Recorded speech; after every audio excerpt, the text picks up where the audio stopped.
guys! So today papakita ko yung mga products na nabili ko sa souk.com, and I will also include the price, kung magkano ko siya nabili, and my feedback, and if highly recommended ko ba itong mga product na to, and my thoughts kung fake ba or genuine yung mga products. So first off, we have the brush set. This is my favorite among everything na nabili ko sa souk.com. So this is the pouch. It's the brand from Zoeva. It's a German brand, and I think it's not as famous as the other brands, but I've got to know this brand from watching YouTube makeup tutorials, kasi binabanggit to ng mga makeup gurus. Kaya when I saw this, okay, binili ko na. So, aside from nakita ko siya at binili ko, actually, binili ko siya sa price, dahil sa presyo niya. So, ito yung lahat ng brush sa loob ng pouch na yan. It cost me 52 dirhams, if I'm not mistaken. Basta, it's either 50, 46, or 52.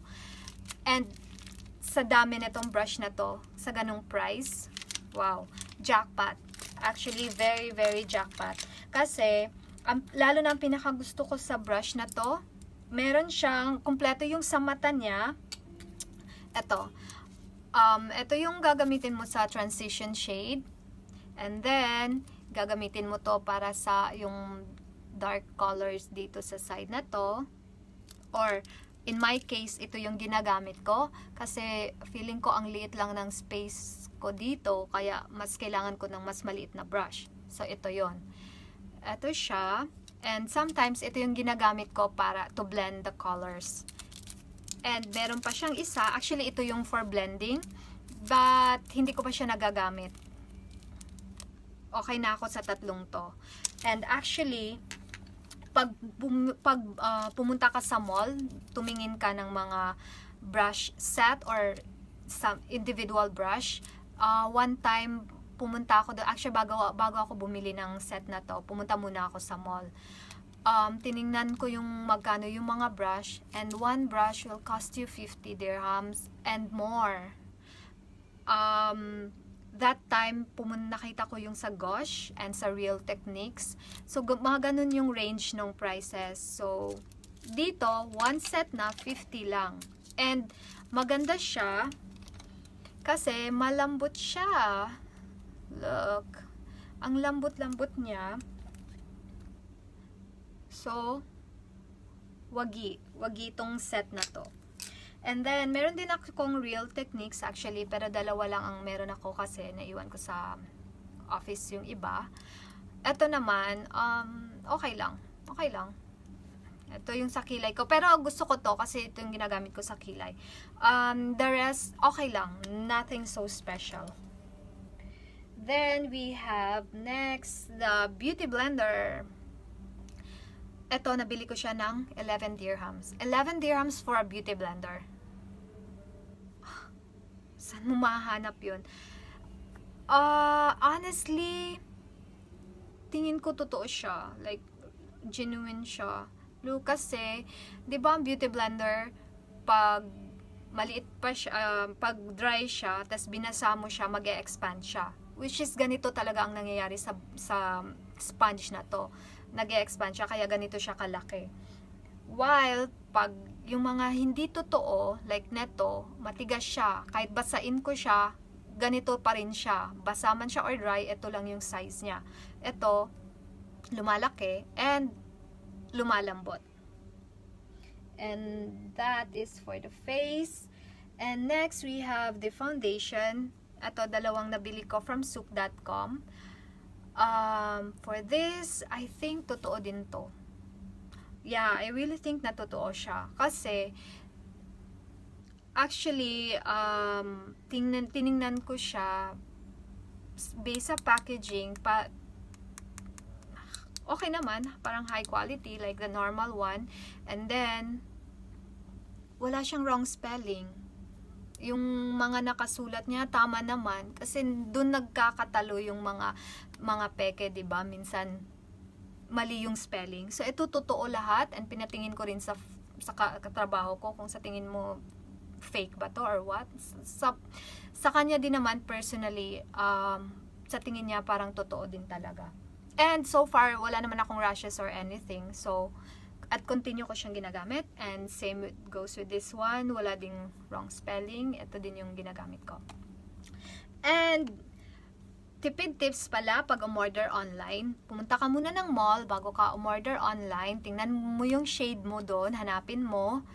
And saka ka umorder. Para hindi masayang yung pera mo.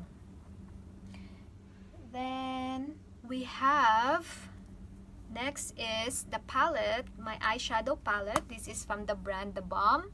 Kung hindi kayo familiar na sa brand na yon, you're not watching enough beauty makeup tutorial. Kasi palagi din nilang binabanggit tong brand na to. This brand, nabili ko siya ng 46, something 40-50 din. 46 or 50 ganun. Nalito ako sa brush or dito. But anyway, ito yung palette. Yan. 9 eyeshadows. Tas ang laki ng palette, right? And medyo matagal na to sa akin. Halos everyday ko siyang ginagamit. And look, ito kasi yung everyday ko, palagi ko talagang ginagamit for my transition shade. And yan pa lang yung nababawas. So, that's a steal. Yes, yeah, I told you the price. And then we have the mascara from Rimmel.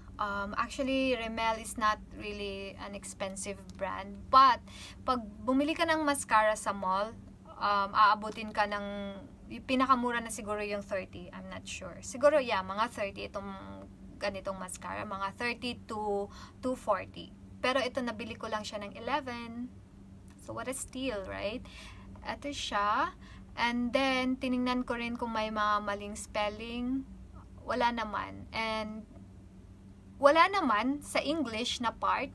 Pero kasi yung nakasulat is parang French. So, hindi ko alam kung may mali yung French. But, so far, wala naman akong naging problema sa mata. And, maganda naman yung, ano niya. Maganda naman siya. Yeah. And then, we have the lipstick. I have this liquid catsuit from Wet n Wild. Actually, hindi rin to kamahalan pag binili mo sa mall. Mabibili mo to ng around 36 dirhams. Pero, nakita ko siya sa souk.com, nasa 20 lang. Kaya, binili ko na rin siya. Mas mura. And then, same goes with this NYX. Mas mura to. Sa mall, nasa 24 dirhams lang to. Pero there, nabili ko siya ng 15. Ang maganda kasi sa souk.com, pag bumili ka ng 100, so free shipping na. So, pag marami yung nabili mo, hindi ka na magbabayad ng shipping, which is nakakamura pa rin. Ang pinaka-ayoko sa souk.com, pag bumili ka ng less than 100, babayaran mo yung product isa-isa. I mean, yung shipping niya isa-isa. Pag bumili ka nito, 10 dirhams. Pag bumili ka nito, another 10 dirhams for the shipping. Pag hindi ka umabot ng 500. Yun lang yung hindi maganda sa souk.com. But, pag may nakita kang, I mean, like, may mga products silang binibenta na mura, and which is very, very mura pag kinumpare mo siya sa mall na presyo. So anyway, that's all. So I will link the brands below kung gusto nyong bilhin yung products, isa sa mga products na nabanggit ko. So it will be easy for you to check hanapin yung brand. Ilalagay ko na lang siya. So I would highly recommend this pag wala ka pang set. Maganda siya, I swear. So yeah, that's it. Please don't forget to subscribe for more informative video. Bye everyone!